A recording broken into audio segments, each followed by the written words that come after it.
Hey guys, welcome to Awesome Toys TV. Today's video is going to be focusing on Bandai Namco's 2020 to 2021 financial reporting. But first, let's talk about all the upcoming new products by Bandai on day 2 of the Shizuoka Hobby Show 2021. This video was supposed to come out on day 2, but I have to say the new product announcement by Bandai was kinda underwhelming.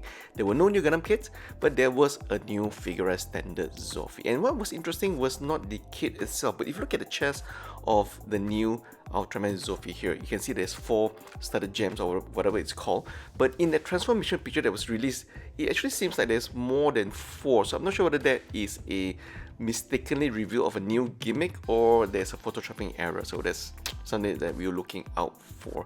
There is a new War Greymon figure standard coming out as well that's a little bit more anime accurate, so if you didn't like the amplified version, this will be the one that you should go for. Okay, now let's talk about the big news today, and that is the financial reporting of Bandai Namco as a group. And bear in mind, this is reporting from April 2020 to March 2021, and it covers all the IP sold worldwide across every single division from digital video games, amusement parks, and of course toys. But they don't really break it down into very fine detail as what we can see here, but it's enough for us to get a sense of which and how all the IPs are performing against one another. The numbers here that you're seeing are of course in billion yen, so pretty big numbers despite the small numbers you see on the screen here. And one thing that really confirmed my suspicion all this while, and that is yes, Dragon Ball is the biggest franchise under Bandai, right? Whether that is a video game or toys, it is definitely big. I think last year they did about 134 billion yen, close to 135 billion yen. But this year it dipped a little bit to 127, but still it's a very big and respectable number. If you compare that to the second biggest sales they got for 2021, that is 95 billion yen. And if you see that in 2020 they did about 78 billion yen, and that was a very big jump to 95 billion yen. Obviously, with more people spending their time at home, people are buying more kits to build more gunpla. So I think that is indeed very good news. Kamen Rider, as expected, a big drop. Okay, not a big drop, but still is a drop nevertheless, from 31 billion to 28.9 billion yen. As I mentioned before, Kamen Rider Saber, it's not doing exactly well. I think the show itself, it's kind of, not as good as the previous 2 series that we have seen from 01 to Zero, right? Obviously. But what was interesting that I noticed here was Naruto. Naruto didn't do that well last year, 13 billion, but wow, a big jump to 21 billion. And if you really break it down into the division that actually did most big chunks of the sale regarding disregarding the IP for now, I was actually quite surprised that the network entertainment and the digital business, which I think is the video games, the animes, the IPs that they are selling, is actually a lot bigger than the toys and hobbies segment. 344 billion, increase of 104% versus 328 billion a year before. Toys obviously saw a very big jump, 106% versus year on year of 253 billion. So this is actually quite interesting. I'm not sure what it actually means by IP creation. Of course, real entertainment and amusement parks are those such as your Gundam Base Tokyo, your amusement park, Gashpan machines.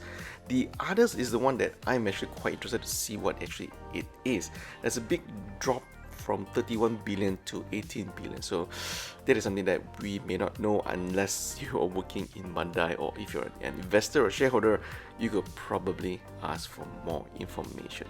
Now let's talk about in terms of sales by region, and that means which country actually has the most sale for Bandai. And I think it's something that I think most of you will already know this. Japan, being the home market, is definitely one of their biggest segments. So Japan by far, home market is king, right? Number of revenue that generated in Japan alone is staggering. If you look at the sales breakdown by region, I think there was an increase everywhere except Japan. I think Japan last year did about 578 billion yen versus this year a slight dip, 575 billion yen. But in America, Europe and Asia, wow, there was a big jump across all three segments. And it's actually quite interesting to see that, you know, Europe is actually not as small as what we thought. 52 billion versus 54 billion. Europe is definitely up and coming, and of course America at 58 billion. But then again, this is not just toys. This is everything, including the IPs like movies, video games, gachapon machines, and also licensing deals. So we don't have the actual detailed breakdown, but this kind of gives you a sense of, wow, you know, those markets definitely have a big stake for Bandai. But obviously this year, with the opening up of the China market for Bandai, with Gundam based Shanghai opening up, I think we will only see Asia numbers going up much further in 2022. Now this is the $1 million chart here. We are looking at sales trends from 2017 to 2021 only for these 4 IPs, taking out Dragon Ball, for Kamen Rider, Super Sentai, Ultraman and Gundam. You can see that Gundam as a franchise has been increasing year on year, right? With a new factory in Yokohama, they are making definitely a lot more toys. They're opening up a new Gundam base in Shanghai. So I think all those factors is definitely only going to drive sales up further. And of course, with COVID-19, we're all locked in at home. We're buying more gunpla kits to build at home as well. So I do think that Gundam is definitely going to increase by another 10 or 20% in 2020. But let's look at the second top sales, and that is of course Kamen Rider. Kamen Rider also as a franchise has been increasing. I have to say the last 2 series, which is Kamen Rider 0 and 01, they were really banging good, right? The series was really good. A lot of people really love the heroes, the antagonists, and also the secondary characters. The toys were just snapped up like crazy. So Kamen Rider has also done very well, but 2021 with Kamen Rider Saber tapering off, I don't think the series is going to do very well in 2021. I think the numbers is going to dip a little bit, unless that new Kamen Rider replacing Saber is going to be something that is somewhat like 01 and 0. I think it's going to be really bad. What was interesting was Super Sentai. Super Sentai has dipped so far below, it is now actually not doing as well as compared to the Ultraman franchise, and that is something that is a little bit worrying for Bandai. I think for Bandai, they really need to rethink about how they can reboot the entire Super Sentai series. Obviously this year with the Super Sentai, there's only one hero, rehashing all the previous vintage and retro Super Sentai before him.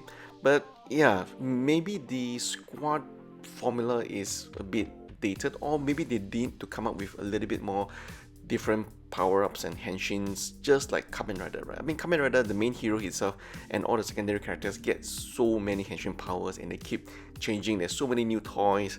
Maybe that could be the new formula for Super Sentai, I don't know. But if you look at this chart, it is quite worrying. 2021 sales was actually way below compared to Ultraman. But of course, the good news for Bandai, well, because Bandai now owns the Ultraman IP, Ultraman seems to be increasing year on year, and they've gotten the formula right in terms of how to generate a lot more toy sales. For example, if you look at Ultraman as a IP today, there's definitely a lot more things to buy if you are following every single series. I think for me myself, just for the new Ultraman Z, I've been buying tons of the medallion or the coins, whatever you call it, and Ultraman Trigger also looks pretty good for now. So there you have it, folks. A very interesting look at Bandai Namco financial year in 2021. So this is of course starting from April 2020 all the way down to March 2021. Gundam as a franchise, I believe, is only going to continue doing a lot more.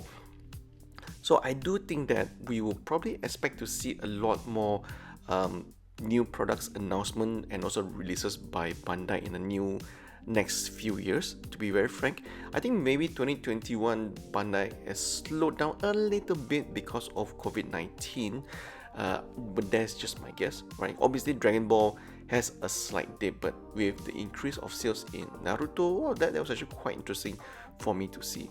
Why did Dragon Ball dip? Well, that is their biggest bread and butter, so it's actually quite interesting to see how they're gonna revive that in 2022. Well, I hope you guys enjoyed this video. Please let me know if you guys love detailed analysis videos like this so we can do more in the future. But otherwise, if you're new to our channel, please consider subscribing or watch one of our latest videos in our channel, and I'll see you guys down in the comment section below.